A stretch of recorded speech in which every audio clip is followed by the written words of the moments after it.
with me. I'm Mona Bhatia, and today I'm taking up the explanation of the ballet by Robert Southey. The name of the ballet is the Inchcape Rock, and it is a ballet of 17 quatrains and with 4 lines each.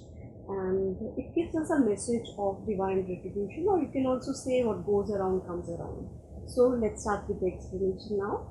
No stir in the air, no stir in the sea, the ship was still as she could be. Her sails from heaven received no motion, her keel was steady in the ocean. So the first stanza is talking, it's telling us about a ship which is docked on the sea. It is still, there is no movement, and the sails are not moving, and the keel was steady. Without either sign or sound of the shock, the waves flowed over the Inchcape Rock. So little they rose, so little they fell. They did not move the Inchcape bell.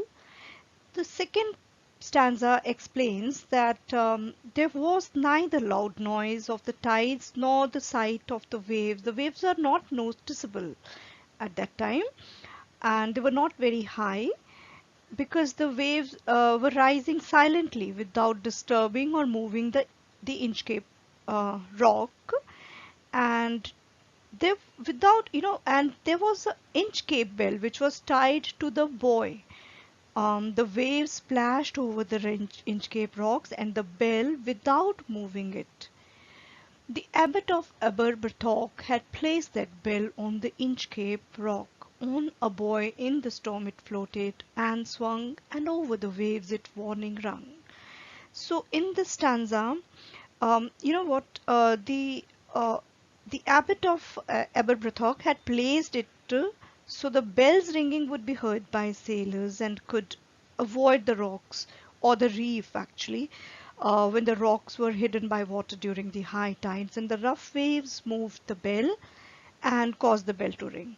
So sailors who could not see the rocks beneath, but they got alarmed. They used to get alarmed by the ringing of the bell, and they would steer away their ship or boats from that place. When the rock was hit by the surge's swell, the mariners heard the warning bell, and then they knew the perilous rock and blessed the Abbot of the Aberbrothock. In this stanza, the poet is trying to tell us that the Inchcape Rock was so perilous and dangerous that because of it there had been many terrible accidents or shipwrecks, and it actually took lives of many mariners.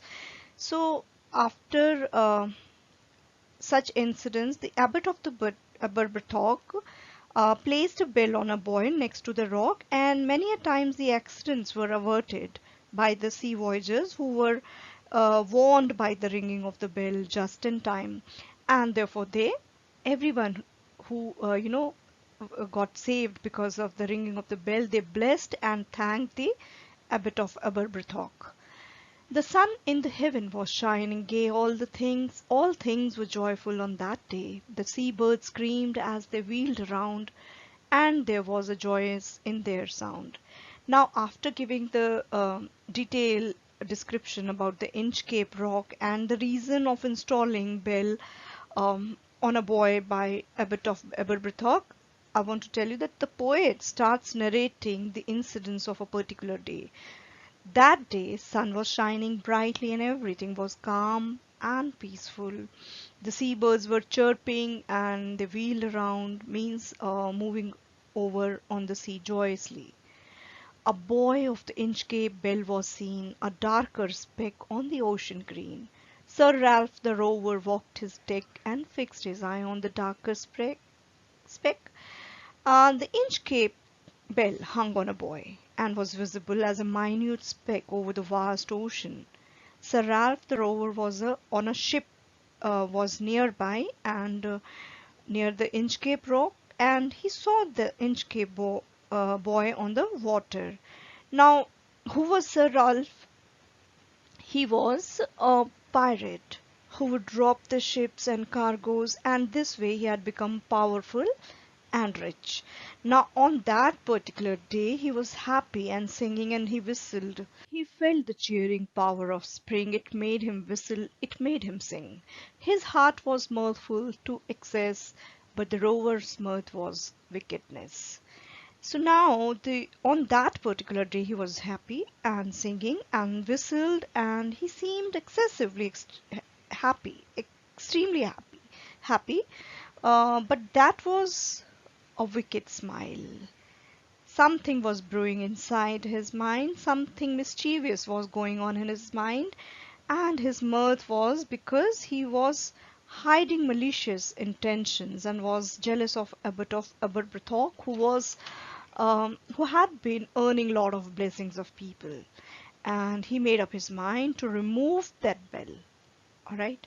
So his eyes were fixed on that Inchcape bell. His eyes was on the Inchcape float. Quoth he, my men put out the boat, and row me to the Inchcape Rock, and I'll plague the Abbot of Aberbrithok. So, since Abbot of Aberbrithok had been earning a lot of blessing, so Sir Ralph, he made up his mind to remove the bell from there so that Abbot will be forgotten. His memories will be gone from the mind of the people, and people will not bless him thenceforth. So he ordered his men to lower the boats and row the boats towards the Inchcape Rock, and he told that he would do something to damage the reputation of Aberbrithok. All right. The boat is lowered, the boatmen row, and to the Inchcape Rock they go. Sir Ralph bent over from the boat, and he cut the belt from the Inchcape float. Listening to the commands of Sir Ralph, the boats were lowered, and he was taken towards the rock, towards the Inchcape Rock. On reaching the spot, he chops off the bell and which was hung on the buoy. He was so jealous at that time that he did not think that this bell came as a blessing to all the sailors during the high tide. Then, and when they could not see the rock, and they would steer away from that rock after hearing the bell. So it was such a selfish gesture on behalf of Sir Rolf.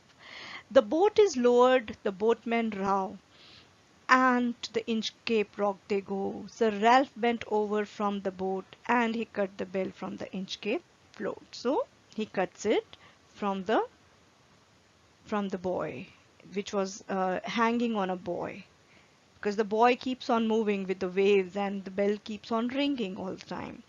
So that was a selfish gesture on part of Sir Ralph. Down sank the bell with a gurgling sound. The bubble rose and burst around.